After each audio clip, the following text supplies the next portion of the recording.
মাসের শেষের দিকে বা 20 তারিখের পরে আর সেল হয় না, অথবা সেল মেজর ড্রপ করে, সেল ডাউন হয়ে যায়। এই কথাটা কতটুকু সত্যি, চলেন আজকের ভিডিওতে এই বিষয়টা ক্লিয়ার হয়ে নিই। আসসালামু আলাইকুম ওয়া রাহমাতুল্লাহি ওয়া বারাকাতুহু। সার্ফ থিঙ্কার থেকে আমি সাইফুর রহমান বলছি। আমাদের মাঝে এই ধরনের একটা কনসেপ্ট ঘোরাফেরা করে, সেটা হচ্ছে মাসের শেষের দিকে বা 20 তারিখের পরে মানুষের পকেটে টাকা থাকে না, এই কারণে মানুষ কেনাকাটা করে না, অথবা কেনাকাটা কমাই দেয়, এই কারণে অনলাইনে সেল হয় না। ঠিক আছে, এই ধরনের একটা কনসেপ্ট আমাদের মাঝে ঘোরাফেরা করে। এটা আমরা কোত্থেকে শুনি?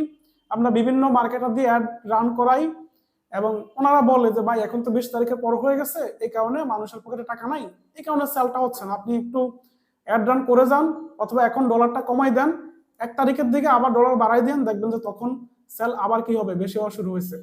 তা আপনিও চিন্তা করেন, আরে কথা তো সত্যি, 20 তারিখের পরে আমার পকেটে তো টাকা নাই, তাহলে মনে হয় মানুষের পকেটেও টাকা নাই, এই কারণে মনে হয় সেল হচ্ছে না। ও আচ্ছা, আপনি ঠিক কথাই বলছেন। এখন এই ধরনের মিথ, এটা থেকে আসলে বের হয়ে আসতে হবে। কিভাবে বের হবেন, চলেন বিষয়টা বিস্তারিত বুঝি। প্রথমে এই বিষয়টা বোঝার চেষ্টা করেন যে 20 তারিখের পরে দুনিয়ার ইকোসিস্টেম কি বন্ধ হয়ে যায়, থেমে যায়, বা মেজর ডাউন হয়ে যায়, এই ধরনের কোনো বিষয়? 20 তারিখের পরে কি রাস্তায় গাড়ি চলে না? আপনি আমি তো চলাফেরা করি। 20 তারিখের পরে কি অন্য কোনো কাজ আমরা করি না? কোনো কিছু কি দুনিয়ার থেমে থাকে? মেজর কোনো কিছু আসলে থেমে থাকে না। এখন বিষয় যেটা, সেটা হচ্ছে অনলাইনে বিক্রি করতে গেলে আপনি একদম ফকির টাইপের লোকের কাছে বিক্রি করবেন, এই ধরনটা ভুল। এই জায়গা থেকে আপনি বের হয়ে আসেন। অ্যাটলিস্ট আপনার মিডল থেকে শুরু করে আপার মিডল ক্লাস বা রিচ পিপলকে আপনার টার্গেট করা লাগবে। আপনি এমন লোকের কাছে পৌঁছাইছেন যার পকেটে 20 তারিখের পরে টাকা থাকে না, এই কারণে সেল হচ্ছে না। অথবা আপনি স্পেসিফিক আপনার কারা প্রোডাক্ট কিনবে তাদেরকে আপনি ধরতেই পারেন নাই, এই কারণে কয়েকদিন সেল হয়েছে, তারপরে ডাউন হয়ে গেছে। আমি উদাহরণ দেই, আপনি ওই টাইপের লোকের কাছে পৌঁছান, দেখি 20 তারিখ বা মাসের শেষ কোনো ব্যাপার হয় কিনা। ধরেন আপনি অ্যাড দিলেন ডক্টর যারা, তাদেরকে টার্গেট করে। এখন একজন ডক্টরের প্রোফাইলটা চিন্তা করেন, একজন ডক্টর যিনি, ওনার ইনকামটা চিন্তা করেন।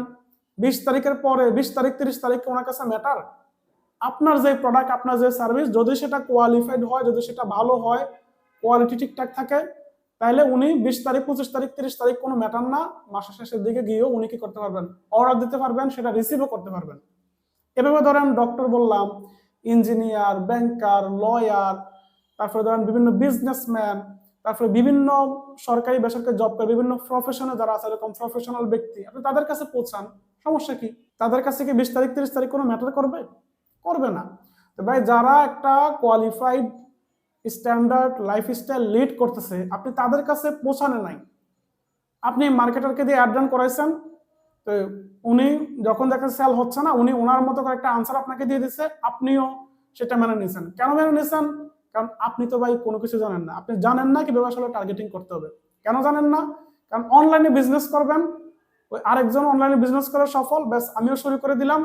এখন কাকে টার্গেট করব, কে আমার প্রোডাক্ট নিবে, ইত্যাদি ইত্যাদি কোনো বিষয় আমার কি নাই, কোনো নলেজ নাই। আমি অনলাইনে ইনকাম করব, সেটা দিয়ে আমার ফ্যামিলি চলবে, টিম মেম্বার হায়ার করলে সে টিম মেম্বার চলবে। বাট অনলাইনে যে কিভাবে সেল হয়, এই ইকোসিস্টেমের অ্যাডভান্স বিষয় তো অনেক দূরের বিষয়, আমি বেসিক বিষয়গুলো বুঝি না। আমি নিজে অ্যাড রানে করতে পারি না, টার্গেটিং কি করব, এই ছোটখাটো বিষয়গুলো আমি কি করি না, বুঝি না। যার কারণে আমি আরেকজনকে দিয়ে করাচ্ছি। এখন উনি যেটা বলতেছে ওইটাই রাইট, ওনাকে যে কাউন্টার দিয়ে কোনো কিছু বলবো, সেটা বলার মতো হিম্মত আমার নাই। কেন? কারণ আমার তো ওই নলেজটাই নাই। এইটা হচ্ছে গ্যাপ। তো ভাই, 20 তারিখ 30 তারিখ কোনো ম্যাটার না, মাসের শেষে কোনো ম্যাটার না। মূল ম্যাটার হচ্ছে আপনি রাইট প্রোডাক্টটা নিয়ে রাইট লোকের কাছে পৌঁছাইতে পারেন নাই, যার কারণে আপনার 20 তারিখের পরে গিয়ে সেল ডাউন হয়। আর মার্কেটারের কাছে যান, আপনি নিজে কিছু বুঝেন না, উনি যা বলতেছে তাই আপনি মেনে নিচ্ছেন। করণীয় কি? করণীয় হচ্ছে আপনি নিজে মার্কেটিং শিখে নেবেন। নিজে মার্কেটিং শিখে নেবেন, শুরুটা আপনি নিজে করবেন। প্রথমে নিজের অ্যাড দিয়ে নিজের সেল নিজেই আনবেন। আনার পরে যখন আপনি বিজনেসটাকে বড় করবেন, ওই বড় করার জন্য আপনি কোন একজন মার্কেটারের কাছে যান, ওনার শরণাপন্ন হন। ঠিক আছে, বিজনেসটাকে বড় করার জন্য আপনি টিম মেম্বার হায়ার করেন। কিন্তু শুরুটা যেহেতু আপনি শুরু করছেন, আপনি 20 তারিখে ফরও সেল করছেন, আপনি কোয়ালিফাইড লোকের কাছে পৌঁছাইছেন, এমন লোকের কাছে পৌঁছাইছেন যাদের কাছে 20 তারিখ 30 তারিখ কোনো ম্যাটার না, তখন আপনি কিন্তু মাসের সবসময় স্টেবল সেলটা পাচ্ছেন, ওইভাবে সেল করে গেছেন। এবং এই কারণে আপনার কনফিডেন্সটা ওই লেভেলে বিল্ড হয়েছে। এবং ওই পর্যায়ে গিয়ে যদি মার্কেটার বলে বা কেউ বলে যে ভাই 20 তারিখের পরে মানুষের পকেটে টাকা নাই, এই কারণে সেল হচ্ছে না, উনি আপনার কে কি ধরবে, উনি আপনাকে কি বুঝ দিবে, আপনি উল্টা ওনাকে ধরতে পারবেন যে ভাই আমি তো 20 তারিখ এতদিন সেল করে আসছি। তো এই কারণে আসলে শিখাটার কোনো বিকল্প নাই। না শিখলে আপনি এই ধরনের বিভিন্ন মিথ, বিভিন্ন মিসকনসেপশনের মাঝেই সময়টাকে নষ্ট করবেন। এই কারণে হচ্ছে আপনার শিখে নেওয়া দরকার।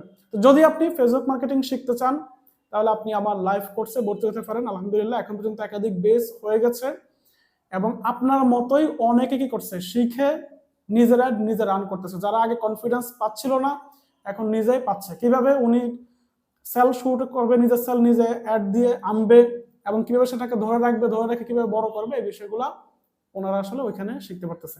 তো যদি আপনি ফেসবুক মার্কেটিং লাইভ কোর্সে জয়েন হতে চান তাহলে আপনি ডেসক্রিপশনে লিংক আছে, সেই লিংকে আপনি ভিজিট করে বিস্তারিত জানিয়ে নিতে পারেন, অথবা আপনি হচ্ছে যে হোয়াটসঅ্যাপে নক দিয়ে আমার সাথে সরাসরি কথা বলে নিতে পারেন। ইনশাআল্লাহ আমি আপনাকে হেল্প করার চেষ্টা করব। ধন্যবাদ, ভালো থাকবেন, আসসালামু আলাইকুম।